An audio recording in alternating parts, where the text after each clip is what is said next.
Welcome back to our attendees. We are so glad to have you here joining us. As this morning, if you have any questions, please put them in the chat. I think chat should be enabled for everyone. If not, please do let me know. Right now, I'm going to ask that if you have questions, you put those in chat. As a reminding, these sessions are being recorded and they will be posted on the Charleston Conference YouTube channel at some point in the future. I don't know how quickly that will happen, but you will see these posted and made freely available. So this afternoon, if any of you have ever been to a Charleston conference in person, you may be familiar with what we call the conference shotgun sessions, where each speaker gets like 6.5, 7 minutes to present something in a pretty quick format, and we fit 4 or 5 people into a single concurrent. This session is something similar. We have 5 different folks who are coming to talk about some aspect of peer review, what's new in peer review. Each presenter will get 10 minutes. And then they will go one after the other, and then we will have time at the end to handle attendee questions. So we're going to start with Laura Feetham-Walker from IOP Publishing, who will be talking about, I think, IOP's co-review process.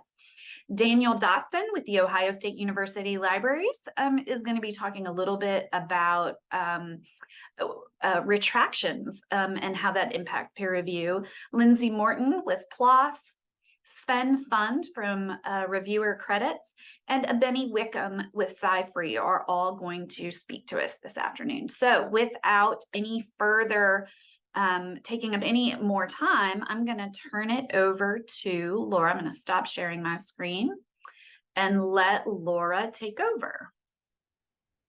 Thank you so much, Chris, and thank you for inviting me to talk today. Hopefully you can see my slides and you can hear me. Great. I'm really excited to be here today to talk with you about our new co-review policy here at IOP Publishing. We recently rolled out a functionality on our journals which allows multiple reviewers to collaborate on a peer review report, with all of those co-reviewers receiving recognition and rewards for their work. So I'm Laura Feetham-Walker. I'm the Reviewer Engagement Manager here at IOP Publishing. I work on improving and future-proofing the peer review process, including with initiatives like this. I'm very aware of the 10-minute time limit, so I'm going to get straight into this. Okay, so first of all, why did we even want to address this issue? How do we know that this is a problem? There are some peer-reviewed studies out there which show that very often PhD students, postdocs, and other early career researchers are quite frequently asked by their supervisors to write peer review reports on their behalf. This 2019 study by McDowell et al., which was published in eLife, looked at this problem specifically, and here you can see the responses that they received to 2 survey questions that they posed to early career researchers. So they asked, first of all, to your knowledge, did your PI ever withhold your name from editorial staff when you served as the reviewer or co-reviewer?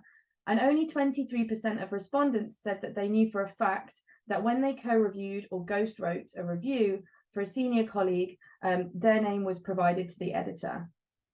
Similarly, when the researchers asked, to your knowledge, did your PI ever submit your reviews without editing your work? 17% of people said that their work was submitted unedited to the journal by a senior colleague. So, you know, that's part of the reason why we know that this is a problem, but more broadly, we just know, right? It's one of these things in academia that is a bit of an elephant in the room that historically people don't really talk about, right? The master apprentice model in academia is still growing strong. It's a bit of an unwritten rule that senior researchers pass on reviewing projects to their junior colleagues. The junior colleagues get experience in reviewing, and the senior researcher gets some help with their peer review workload. And so, you know, everyone's a winner, or that would be the case if everyone actually got recognition for the work. And also if the junior co-reviewer is genuinely being developed, trained, and mentored in this process. So what did we do? First of all, we defined co-review as a functionality that allows 2 or more people to collaborate on a report, with everyone receiving equal reward and recognition, whatever that might be. The reason "or more" is there in brackets is because in the first week that we launched this functionality, we actually had one senior reviewer who wanted to co-review with both of their PhD students. And so we actually had 3 people working on one review. It works really well in that instance. We can do that within our system.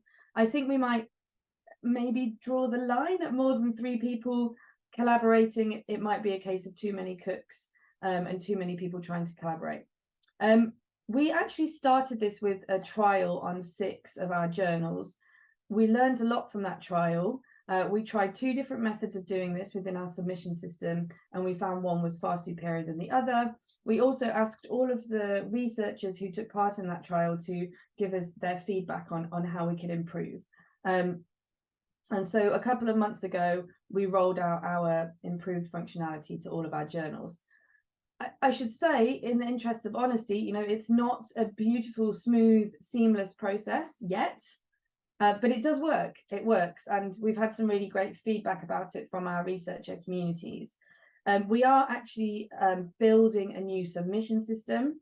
And of course, the hope is that one day we will have a really smooth way of doing this, where both reviewers can actively collaborate online, and the manuscript appears in both of their accounts and things like that. But rather than waiting for the day that that might come, we decided to use the tools that we already had at our disposal to build something functional, if slightly imperfect. So here's how it works. We invite Professor X to review. They decide to co-review with, for example, one of their postdocs. I should say that this is how it works about 90% of the time. So someone senior decides to co-review with someone junior. But sometimes we do invite someone more junior to review, and they decide they don't quite have the confidence, and they sort of delegate upwards to their professor. And sometimes we also get kind of 2 middle career researchers with complementary expertise on a paper who co-review together. But usually it's someone more senior delegating to someone more junior. They're asked to give us the name and the email address of their nominated co-reviewer. Importantly, the senior reviewer doesn't receive the manuscript at this point. The manuscript is only sent to the co-reviewer if they agree. Everyone involved in the process receives an email with instructions on how co-review works, and importantly, we give them instructions on how we advise them to work together to ensure that everyone gets what they need out of this process. The more junior co-reviewer is invited and sent the manuscript. The reviewers collaborate on the review offline. And finally, the review is submitted by the more junior co-reviewer in their account. Some see this last point as a little bit fiddly, but the reason we did it this way was because we wanted to ensure that the junior co-reviewer was getting the experience of submitting a review themselves, and also to ensure that they definitely got that recognition and that training in this process. So why do we think this is great? Well, first of all, that junior co-reviewer is now in our database. We can invite them to review again. Both of those reviewers received recognition, if they want to, from Web of Science, formerly known as Publons. If their report qualifies them for our IOP reviewer certification, IOP trusted reviewer status, they both receive that, and that makes them eligible for our Outstanding Reviewer of the Year awards.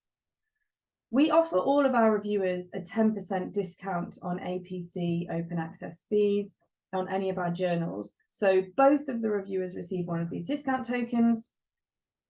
This one's really important. The editor knows exactly who's reviewing the manuscript. So previously, when reports were being ghostwritten by junior researchers, the editor didn't actually have an oversight of who was reviewing and who had access to that paper. Now they do. So also, you know, the senior reviewer gets some help, and the junior reviewer gets some real practical expertise. This has only been going a couple of months, but here are the very early findings. Almost 1,000 researchers have opted for co-review. That's just under 500 kind of cases of co-review in our system.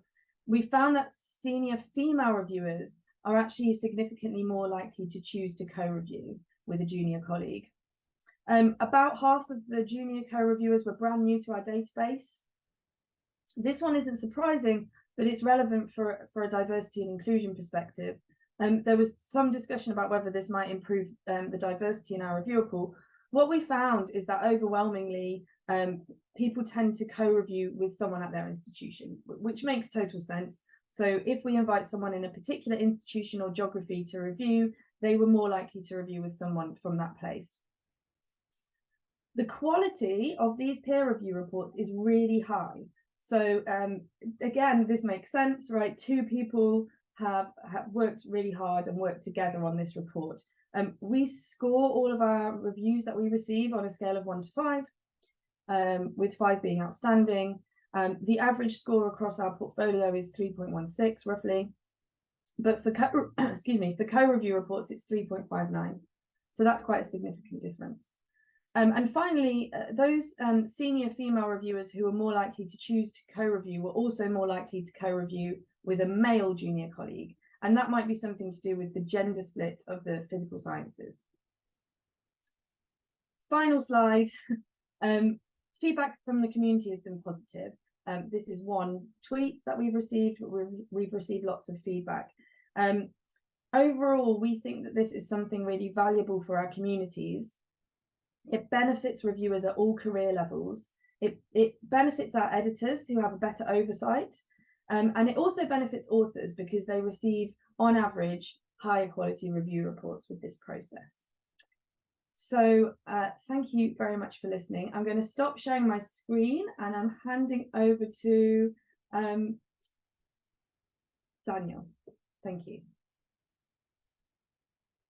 Okay, so I am going to be talking a little bit about errors, in particular errata and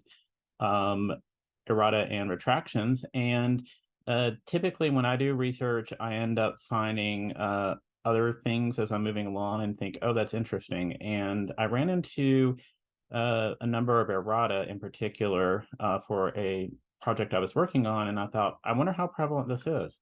So I did a study. So I went to Scopus and I did this, what I call my big search that should theoretically get pretty much everything in Scopus. And I whittled it down to 2012 to 2021 to look at a 10-year period of items and limited to journal articles, journals, and made sure that the, that the document type was either errata or it was retracted. Just for clarification for those not familiar with Scopus, it doesn't get into the errata type. And I've had people interested in what types of errata, but it doesn't get that specific. And so I output the data from what was left after those limitings, and I examined errata and also retractions. And so what I found was there are a lot of errata, but as a percentage of how many things are getting published, as you can see from this graphic, it is not a big number at all. It is it's only 0.92% of the total publications for that year frame. So as you can see, like articles, editorials, a lot of other formats were much bigger, review articles, much bigger compared to errata. So errata was not a huge percentage. So while there's a huge, like a 229,000 is a lot of erratas, but that really is not in reality, a huge number compared to a lot of other publication types. So there's not a huge concern that this is a enormous problem. Of course, it would be nicer if there were fewer, of course, but it's not a huge problem as I found. So I looked a little bit closer at the errata to see where these things are happening. And so I saw that 47 out of the top 99 journals that had errata were from medicine. I don't know if it's because of any particular reason, but medicine has a lot of journals in general. So that's a huge portion of it. And it could be people are more inclined to put errata out for things that are in medicine. And one thing that I sort of have a curious thing on is in our current world, are things maybe getting updated without having errata more formally published, or things maybe just getting corrected and not listed as errata. I found that society, commercial, and university press publishers were all represented in this. So it wasn't any type of hugely slanted thing in favor of one publisher type. And it's not from like esoteric or minor journals. These are many have very high impact factors. 5 are actually the top journal in one of their categories. So it's happening in pretty respected journals. So we're not looking at fringe titles. We're looking at titles that are well known. And for example, the highest percentage of titles that were listed as an erratum for them, you can see those on the left. And so you see some several JAMA titles, you see a Lancet title, and really you see mostly items that are in medicine or life. There is one that's more into the life sciences in the psychiatry journal, but really they're heavily skewed towards the life sciences.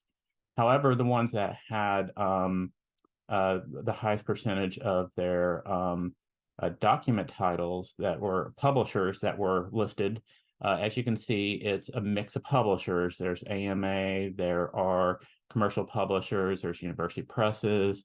So it's a mix of societies, it's a mix of commercial and university presses.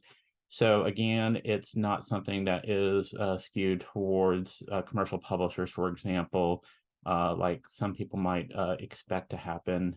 So it's a pretty well balanced thing in terms of the publisher type. What I then did was I focused in on their retractions, and in that same period, there were only 9,206 in the 10-year period. So as you might remember, the errata were at well over 200,000. So less than 1% were errata. So this is a very tiny percentage of things that are getting published end up getting retracted. Some journals actually had over 1% of their document titles as retractions, though. And some of those journals have high impact factors and rank similar to the erratum. But again, this was lower than for errata. And this time it was actually heavier on the commercial publishers. And so what I found for this particular case was that these journals are the ones that had the highest percentage of items as retractions. And as you can see here, it's a little bit more mixed than just the more medical stuff. Then which errata were heavily towards the life sciences, in particular medicine.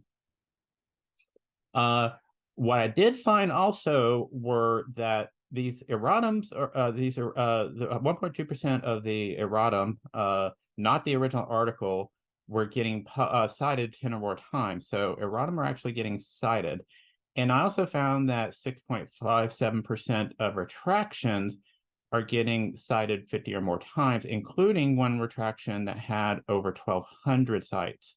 And so I was not able to identify that cutoff point at which it went from published to retracted. So it could be that many citations happened before retraction, but the items are getting, items that are currently retracted are getting cited. And so this, if you want to read more, there's a 3-part series in Against the Grain. And this is how I got asked to come here. To Err is Human is a series part. And the first part talks about errata. The second part talks about the retraction. And the third goes into the citation rates for these particular items. And that is my portion of the session. And we'll take questions at the end.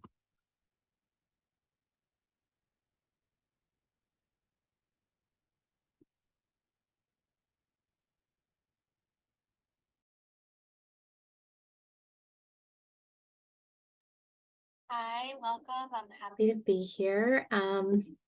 Wanted to just briefly introduce myself. I am a senior manager with PLOS, specializing in open science, community education, and I'm also a co-chair of this year's Peer Review Week. I've worked in publishing for about 18 years, both in college textbooks where peer review is honestly mostly just to gauge how well the content is meeting the needs of professors and their curriculum. And since about 2010 in scientific journals, where of course peer review has a much different purpose, which is to assess a research paper's suitability for publication, with a particular focus on the methods, study design, whether the conclusions are well supported by the data, and just depending on the journal's scope, how interesting the article will be for readers of that particular journal. I also have an MLIS degree, and I'm really, really interested in how we as publishers can better serve researchers and help them to meet their communication goals. And often that's through education and advocacy. So Peer Review Week is a free week-long celebration that explores all things peer review. The event is open to anyone with kind of a stake in peer review. That could mean publishers, libraries, journal staff and editors, researchers, professional organizations, and so on. During last year's event, we had a little bit over 75 resources.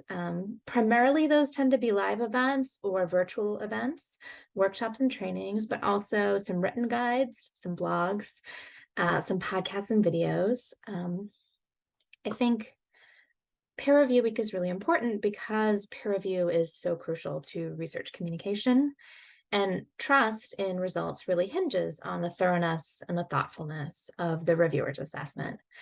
But in kind of this never-ending cycle of conducting, assessing, and communicating research, we don't always have the time or the space to pause and think about, this fundamental element that's underpinning all that we do. And one of the great things about Peer Review Week is it really carves out space to have some of those important conversations.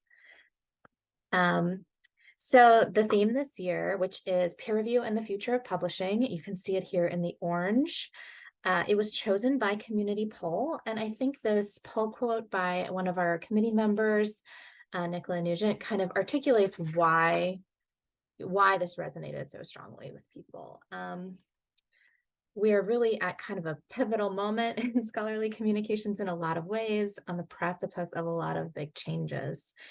For example, changes to our models. Scholarly publishing has been kind of famously more or less the same for about 200 years. And over the past 20 or 30, we've started to see some change, but in a lot of ways, we're just transposing our old print methods into a digital environment.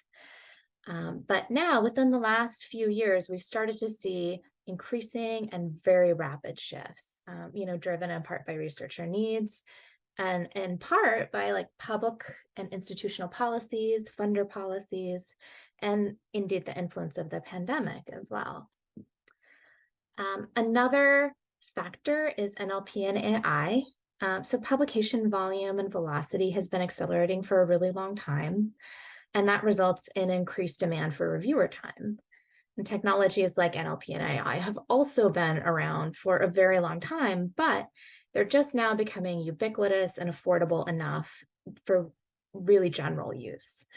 And we can apply them both in the editorial screening process and in the publishing pipeline and in research itself. And this kind of presents us with opportunities to use peer reviewers' time more effectively, perhaps to direct reviewer attention where it can be used best, where it's most needed. But it also presents this risk of bias and potential ethical and privacy challenges as well. Another example are changes in the ways that research is being conducted. Researchers are working in new and arguably much more complex ways. They're collaborating across disciplines, across distance. They're working in partnership rather in the strictly hierarchical arrangements that we classically think of. And the scholarly communication infrastructure, from how we disperse funding to how we assess manuscripts to how we assign credit, which is also typically how we identify people who might be good reviewers, it isn't really designed for these ways of working. So this is a really good time to consider what is the best way to assess team science? What is the best way to assess multidisciplinary work editorially? Kind of peer review feedback is most useful in these types of studies. How can we best present readers with information that they're going to need to find, understand, and build upon this type of work? And of course, this is just the very beginning of the kinds of conversations that will take place this peer review week. This is just a small sample of the programming and events coming up this week on the 25th, I should say, at the end of the month. You'll see it includes everything from thought leadership to training to our annual subforum on China, which is actually almost like a small conference in its own right. And we really hope that you'll join us, whether that's as a member of our planning committee, hosting an event with your organization or your institution, or as an attendee. This is a link to our events page, which is updated daily as new items are posted. And thank you all so much.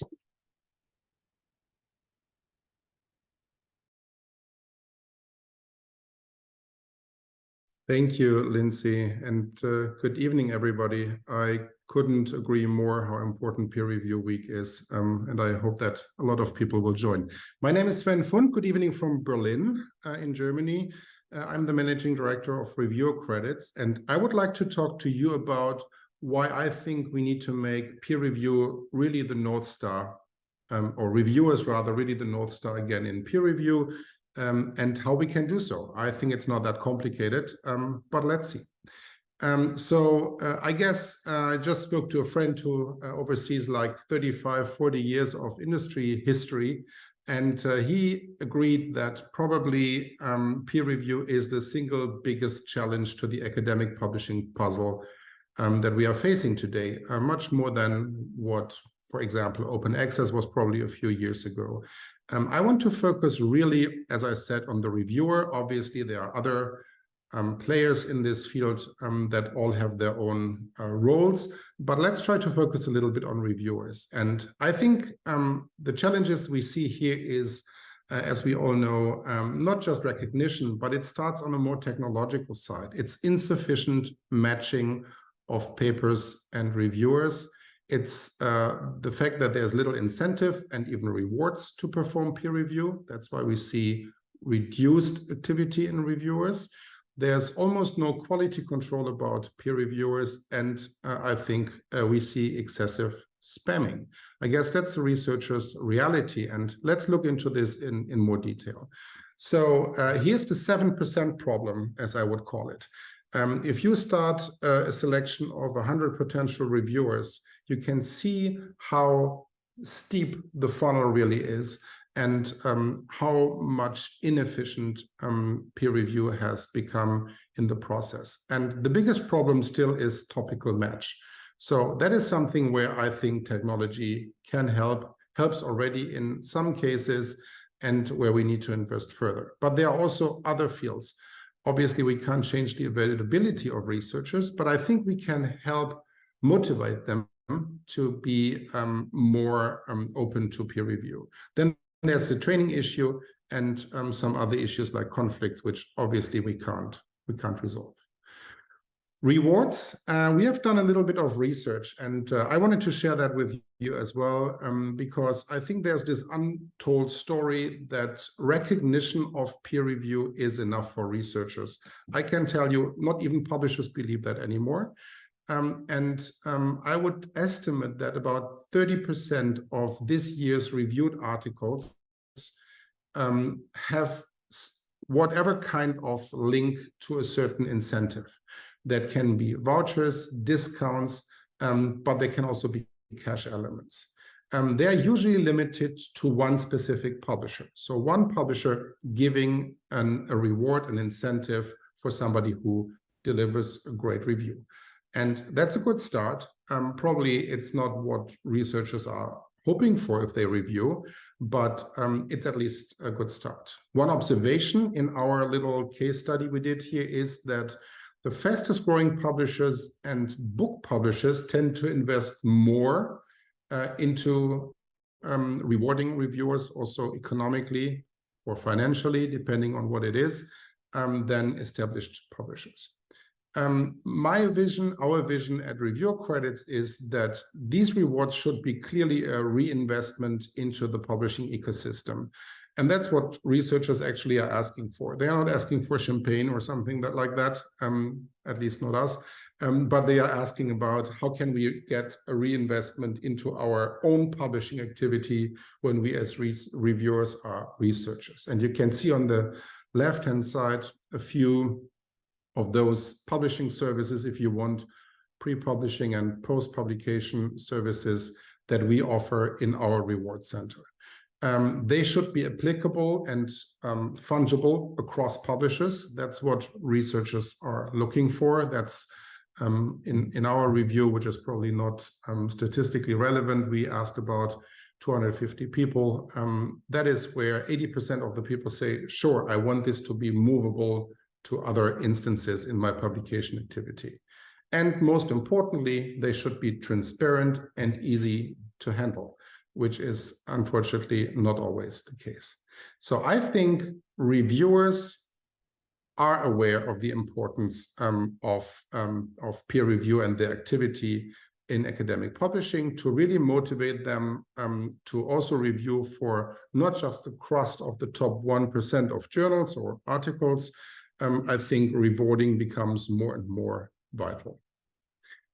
Next thing, reviewer quality. You probably know that great piece of work that has been done as a survey a few years ago by Publons, which found that more than 40% or around 40% of reviewers have never been trained. And I found that an interesting point which came up in Laura's presentation as well. Great stuff to see that it can happen like on the job, on the review job. We believe it also needs some other effective trainings. Today, publishers and vendors really engage in training reviewers. There's no doubt about that.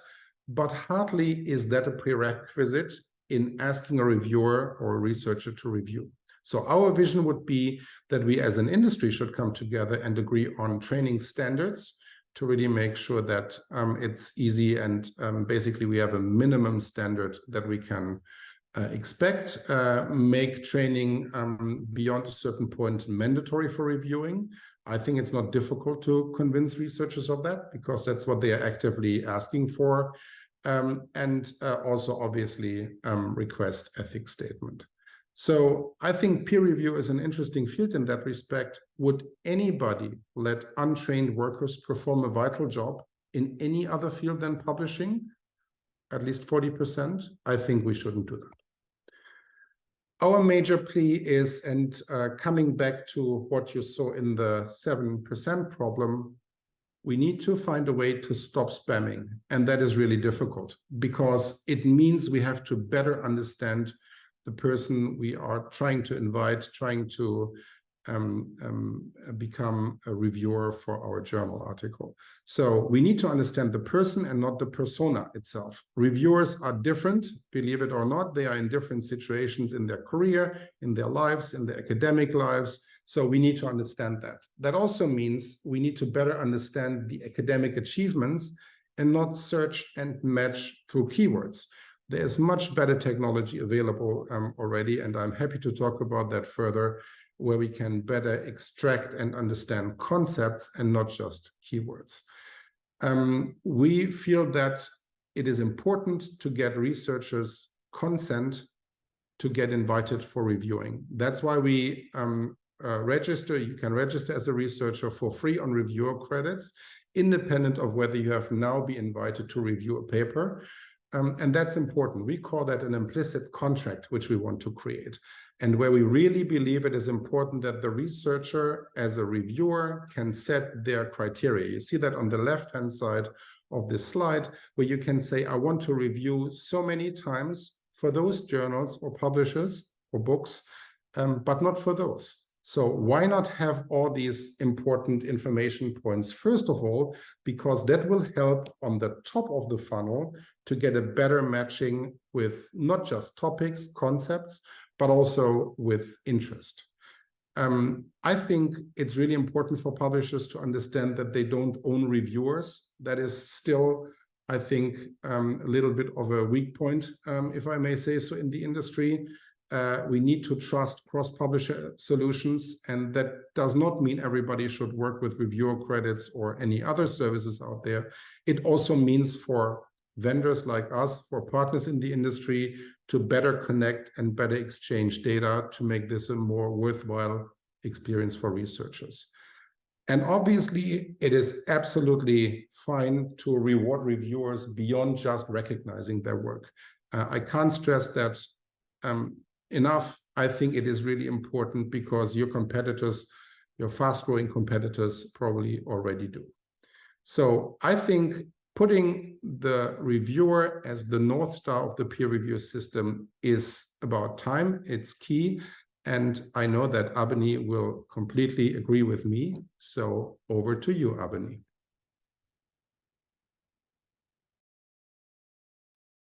Hello, everyone. Good afternoon from not so, well, it was sunny today, Stockholm. So I'll get over. Thank you, Sven, for the handover. And thank you so much for Charleston Hub for inviting us to this talk. So I'd like to share some information about peer review workflow automation. But before I get into that, what I'd like to do is just talk a little bit about who we are. So my name is Abeni, as you all know.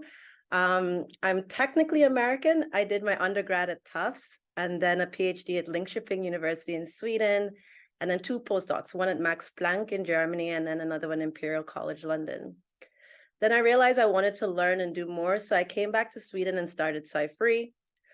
We're currently myself and a librarian full-time and about 5 or more developers who one of the developers has like 25 years in workflow automation for larger companies.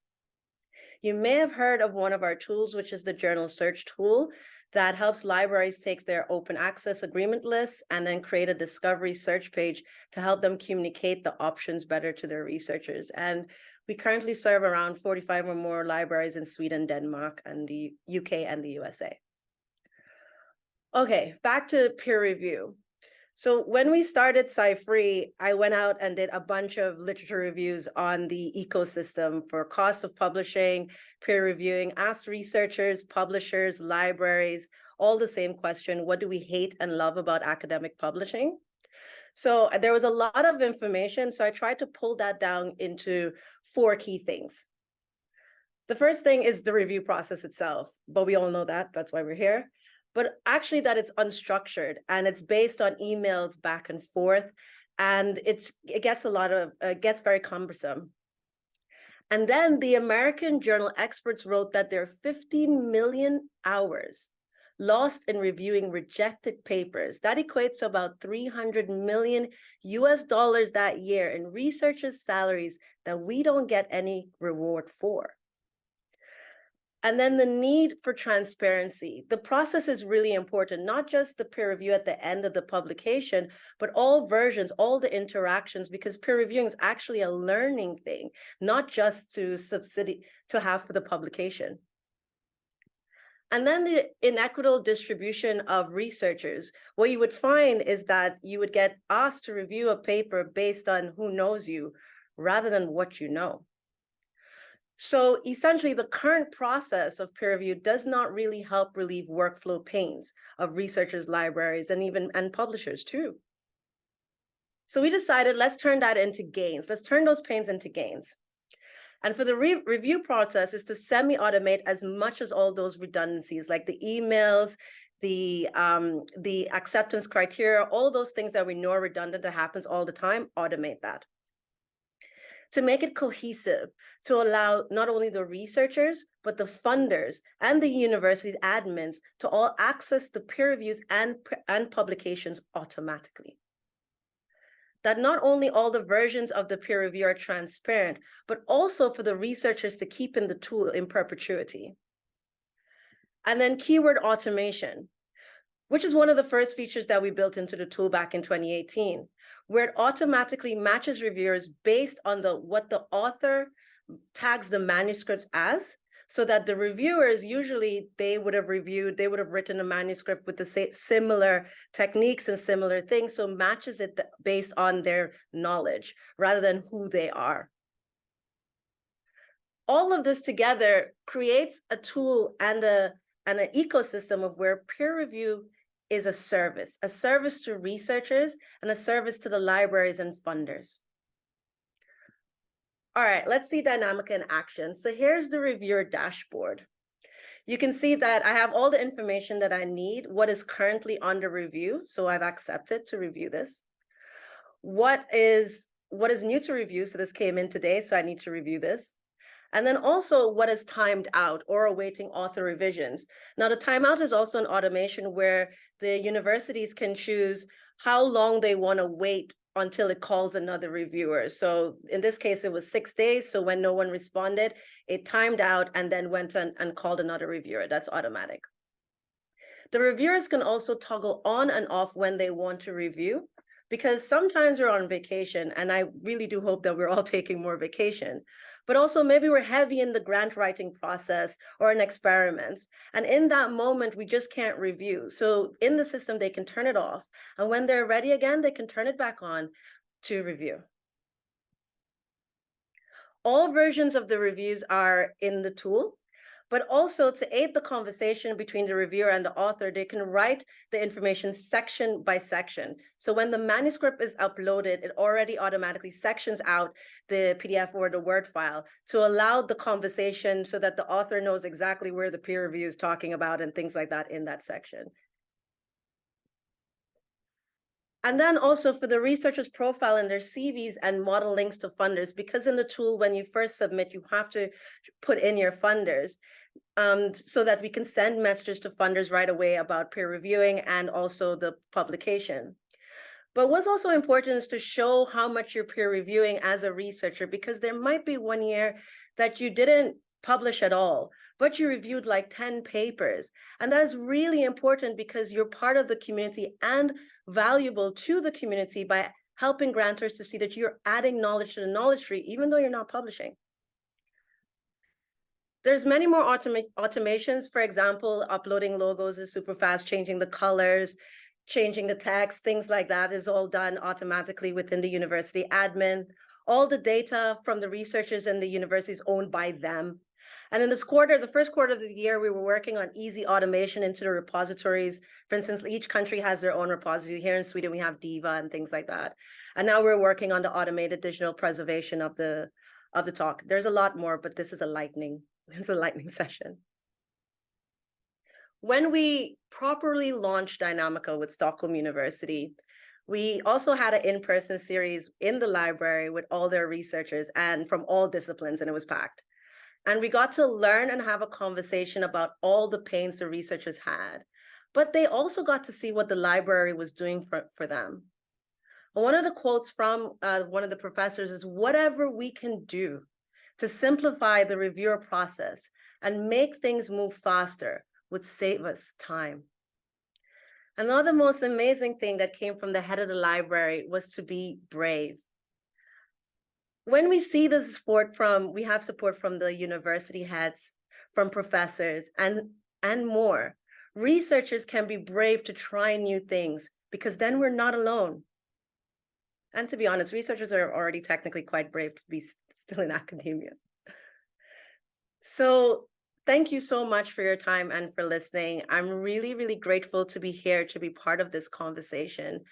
Because when we work together and help each other, we not only create value for ourselves, for each other, but also for the wider public, which is a great thing, I think. Thank you.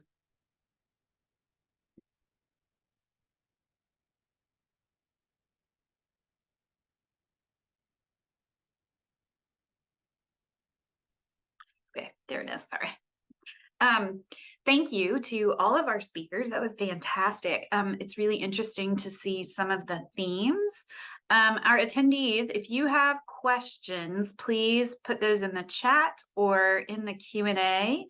I'm happy to share those. I have a question to start with.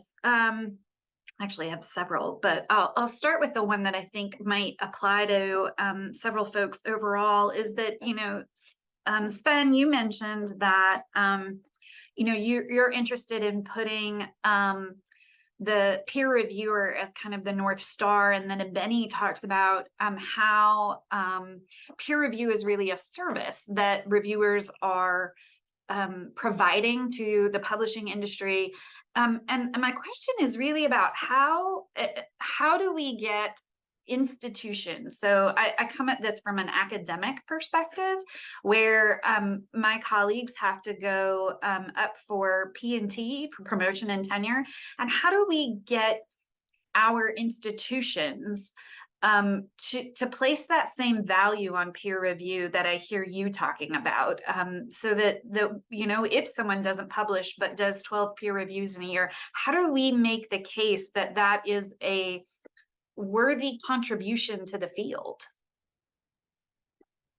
I think it's a great point, and I mean, Abani has shown that she is, I guess, working from a library context very much, which is also my personal background in open access and other things. So I think it only working in making peer review more rewarding and more transparent is really a matter of every player in the ecosystem. And I think it also means that libraries have a role to play here, not just create transparency about it, but also a role to play, because the problems we are seeing in peer review over the last 2 or 3 years, which is motivational problems, but also fraud problems in some cases, they can be more easily solved at an institution, an academic institution, than they can be only solved by publishers alone. So I think the first, and that's what I meant by being more interoperable basically in the ecosystem, we first of all need to make sure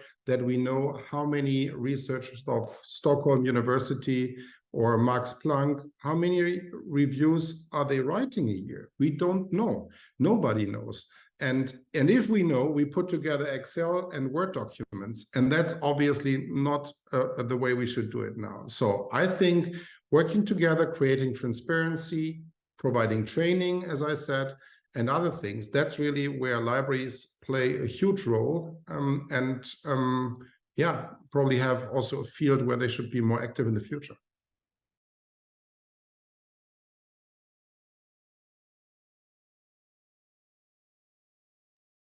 There's a question in the chat. I'm sorry, Daniel, you turned on your, are you wanting to speak? I don't want to. No, I was just turning on my Okay. camera in case I needed to. Perfect. Perfect. Okay, so there's a question from Kelly Smith in the chat. I think this is for a Benny. Is Dynamica created solely to support journal publishing? What about other types of materials like open textbooks? No, it's actually so it's automated. Like in IT, the length of the document doesn't really matter. You can bring that down to 1 megabyte. So we've been looking at theses. We've been looking at everything. So people have been uploading full 300-page theses and doing books and things like that. And it's mostly to support university infrastructure publishing, which is more broad. And especially with the open science can also be a little bit not as structured. It could be just data and things like that. So it's meant to support all of it, to be fair, from humanities, from philosophy, all the way to astrophysics. Like it's meant to do that.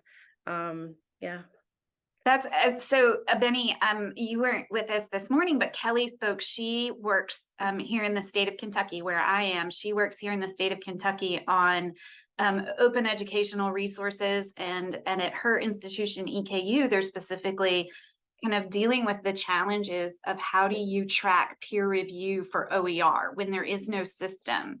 How do you track peer review, and how do you keep track of where it is and who's doing what? So having a system for that, I think, is what she's interested in. I'm putting words in your mouth, Kelly. I'm sorry. So Connor Dandridge has a question. And I think this could be really for anybody here. What hurdles does the rise of artificial intelligence and large language models create for the open peer review process? Or conversely, I'm going to throw this in, Connor didn't put it in, but what are the benefits?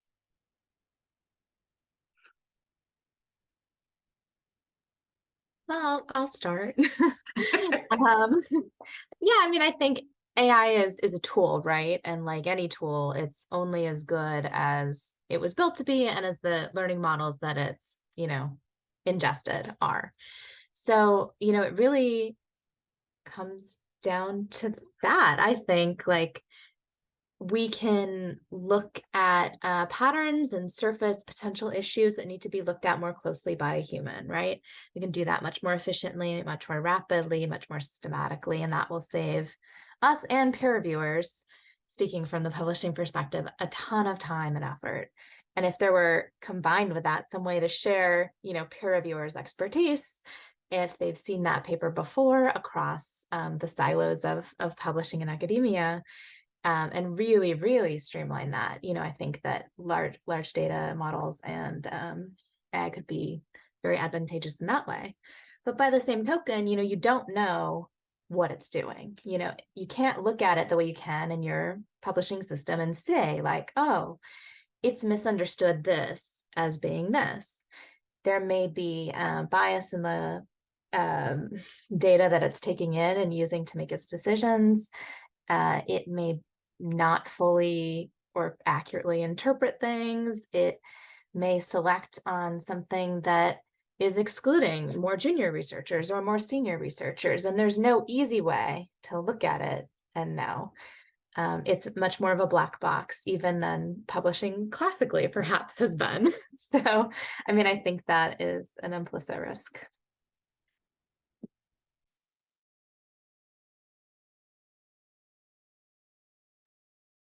I might come at it from more of the peer reviews I have done recently is kind of what I have in mind when this question came up.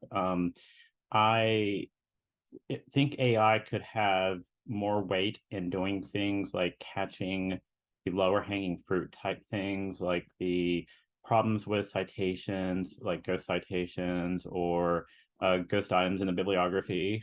Sometimes some of the grammar and spelling issues that the original author meets. I think some of that could be AI fixed, but not necessarily 100%. I have a lot of doubts about how good AI is for a lot of things. I agree. As a non-native speaker, there's a lot of benefits, but I think also beyond that. I mean, in my view, if you think of tools like or elements like literature review, obviously you can't trust a machine 100%, right? But it can help you discover things that you otherwise would have missed probably as a reviewer. And I think also what I tried to say about the funnel, remember, especially matching a reviewer, a potential reviewer, a researcher with a paper, a manuscript, just by keywords. I think that's really difficult. That's not good enough. If I see the keywords that I give my own articles, I would say that a machine can probably do better. I've done some works on it. So these kinds of things can help. So in the end, extracting concepts or keywords, if you want, out of it by just understanding, reading the text, and not just me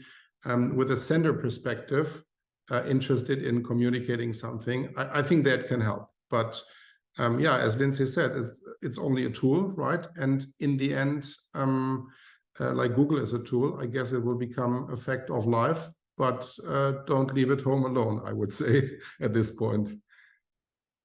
If I could just briefly add, actually, two of our angels. One is a Harvard PhD who works on ethical AI, and the other one is the head of PR at DeepMind. And we've been talking to them a lot about Dynamica and peer review. And their biggest worry is that most of the general public doesn't understand how to interpret results. And by opening up peer review and that process, it could help educate more people on the difference between a blog post and an academic piece of work, right? It's a big difference.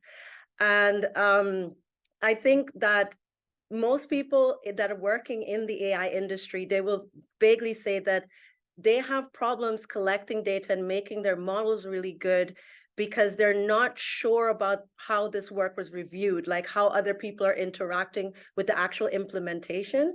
So I actually think that the libraries, publishers, and researchers is a huge source of value if we're the ones that are showing people how to do what we do best, which is interpret results and have the metadata clean. And the way how we do structure in academia is something the AI is lacking, and they would have a huge value from getting it from us. Make them pay for it. But anyway, just an answer.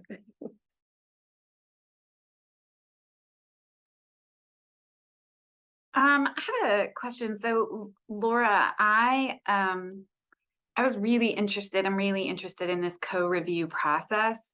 I think it is, you know, we do this a lot in publishing when we're writing articles. So in terms of like a senior researcher will take a junior colleague as a co-author to kind of guide them through that. So we see that a lot happen. So I'm really, you know, I really appreciate this approach towards kind of co-review. My question is, do you, you talked about you provided instructions for the co-reviewers on potentially how to interact with each other. Do you provide training standards on the content itself? So do you talk to reviewers about what you're looking for in a review? Do the IOP or do individual journals provide like a rubric there? Yeah, thank you so much. And this point touches on you know what Sven and Benny have been talking about as well. So we are very transparent about how we grade and score our reviews.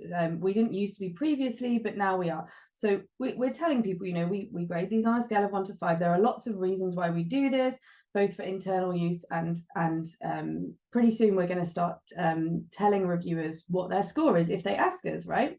So we publish a really comprehensive scoring matrix. It's readily available on our website. This is what a review rated 5 will look like, you know, bullet points, exactly what you need to cover to do an outstanding review report. And it's graded as well. Reviews rated, you know, 1 to 4 too. We also have a really comprehensive training website. It's freely accessible to everyone in the world, anyone. They don't even need to be a physicist or an academic. Anyone can access it for free, and that takes about 2 hours to complete, but it's a very comprehensive training course, and it covers you know, the ethics of peer review as well as the practicalities of peer review. When someone agrees to co-review, we do direct them towards that. It's interesting what Sven said about making training mandatory. I think that's an interesting concept. Currently what we do is we nudge people towards it and we say, hey, you know, if you feel like you would benefit from this, please go and do it. I think that's one of the reasons that the quality of the reviews is quite high, because a lot of the co-reviewers do go and do that training first before they do their first review. Would you be willing to, Laura, send me the link to, I think that might be interest of our attendees. If you can email me that link and I'll make sure it gets out to our attendees later, or you can drop it in chat if you're able to get it now. But I think our attendees would be really interested in kind of seeing that. Just put in the chat, so it's free, it's very simple registration, free to register, and you can start the training straight away. Thank you. Thank you. So Lindsay, I have a question for you. I know that you shared there was a link to the peer review week activities. If you could recommend one peer review week activity for our attendees or for folks here, like if there's a way, like what might you recommend as like an entry point? Because I know that you mentioned there's a lot of different things and some are more intense than others. So is there a particular piece you might recommend that folks tune into? That is such a great question. And I think not necessarily. I think that a great place to start if you're new to peer review is there are several peer review overview training sessions being held. And not unlike IOP, many of the organizations also offer just-in-time learnings that are stable, that you can access kind of whenever you need to. I know PLASAs are CC BY, so feel free to just lift them and rebrand them and go on your way. So yeah, I think as a new peer reviewer or someone who's just approaching it, I would start there with some of the training sessions. I was particularly interested in this one about women in peer review. And how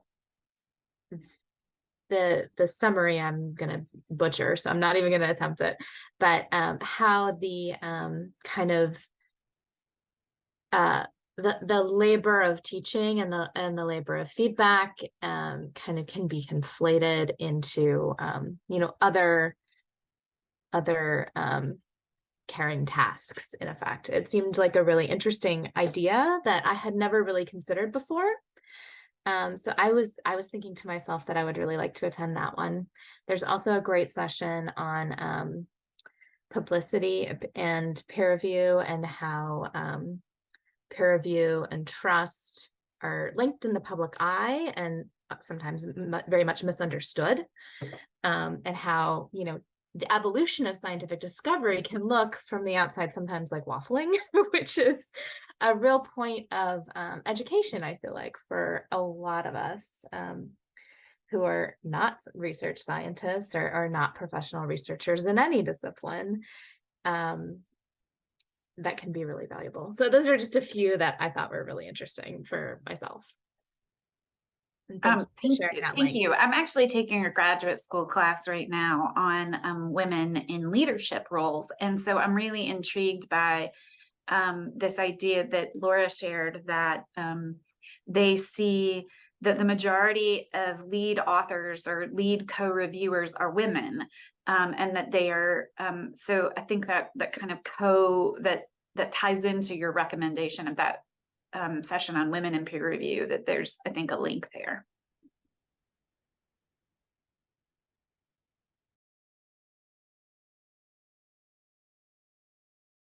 We are coming up on 2 o'clock. I think we might be wrapping up. Are there any other questions from our attendees? Anything else you guys want to ask? I'm going to give them a second. There's a question from Megan, a bit up for Sven. Oh, I may have missed it. Could I read it out to Sven? Absolutely, please do. For all panelists, but particularly Sven and Abedi, what are your thoughts on tracking bad actors in peer review? I feel like these matters often remain at the journal, and I wish we shared this information with each other. I wonder if your systems might have a method for tracking that, Sven. Yeah, thanks. So Laura already picked up my Germanness about making things mandatory. Sorry for that. And by that, by the way, I want to achieve that not the newcomers to peer review make it mandatory, but that the environments also have to take it seriously. That's more the direction that I'm interested in. And I think on this point, I also have to say I'm absolutely for tracking bad actors industry-wide. I think there needs to be a kind of practice how we do this together. So obviously you can't blame somebody if something goes wrong. There needs to be a mechanism to basically rehabilitate people out of a certain situation. But I think what we are seeing right now as an industry is an amount of junk which is happening that puts the whole system of peer review at risk. And I think that's why we are having these conversations around publishing integrity and which is called research integrity. I find that another big problem for me. It's publishing integrity and not research integrity. That's two different problems and two different issues, I think. So I think definitely if there would be a threat that this would be tracked more systematically by the industry, there would probably be less people engaging into these roles. And I think we also need to strengthen what I, as a political scientist, would call the institutions, which is strengthening ORCID, making sure that there is one profile per person and not multiple profiles. I think all these issues have been addressed, but they haven't been solved technically yet. So in that respect, in my view, I think we have to be clearer here as an industry and not allow bad actors to continue what they do across publishers or journals. Yeah, we try to solve for it by the peer reviewer has to be approved by their affiliation, by their university library, and they also have to put in a funder. And their peer reviews can be automatically sent to their funder. Researchers can also flag peer reviews on because it's open, can flag peer reviews and say that this is being mean or things like that. But it's really important that when a person comes into the system, that the system makes them feel not only safe to be open, safe to be humbly criticized, because you're being watched, not like, oh, you're being watched by everyone, but you have the main people that fund you and the public that are going to see what's happening. So it kind of gives you the feeling to be on your best behavior.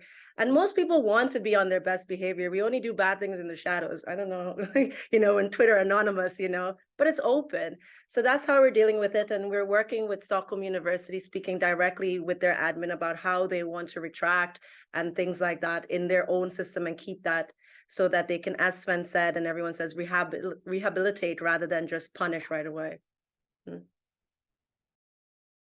Yeah, I think one complexity is legality, of course, and ethics. So I think COPE has a number of procedures for dealing with this type of thing that, we as publishers aren't kind of here to pass judgment, but we can refer issues back to the institution or to the governing body of that, researcher's affiliation.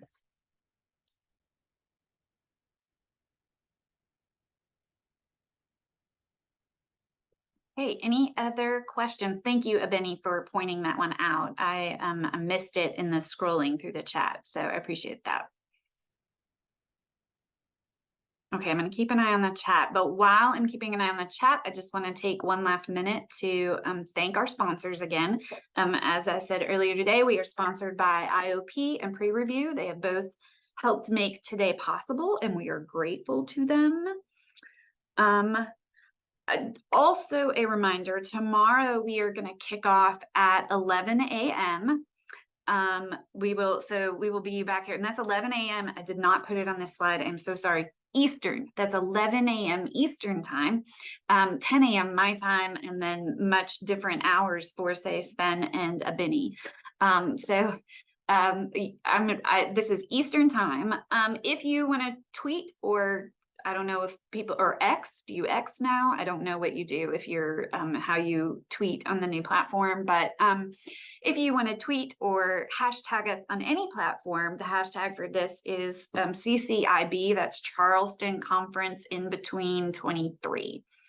So once again, thank you to everyone, and I hope that you are all able to come back tomorrow. We have another series. We have a great panel coming tomorrow on open peer review. So we have a panel specifically on open peer review. And then in the afternoon, after lunch, we have a closing keynote by Daniela Saderi and Antoinette Foster, Dr. Antoinette Foster, are going to be talking about equity in peer review and how we can address making peer review more diverse and more equitable. So I hope that you are able to join us back tomorrow morning at 11 a.m. Eastern. Thank you. So you get on Mastodon. Kelly says I need to get on Mastodon instead of X. I think I'm just abandoning those kinds of social media altogether. So, all right. Thank you, everybody. I hope I'll see you tomorrow. It's been a pleasure.